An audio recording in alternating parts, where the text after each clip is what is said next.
Fatima foundation blood centre, blood donation campus.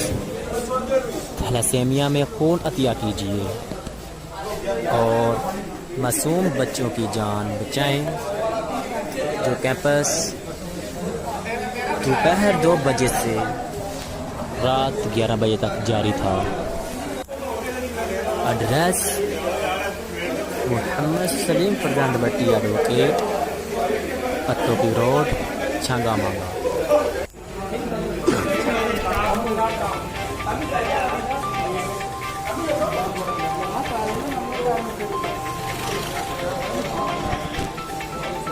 तमाम भाई अपना खून अतिया करते हुए, सदका जारिया समझते हुए अपना खून अतिया किया है।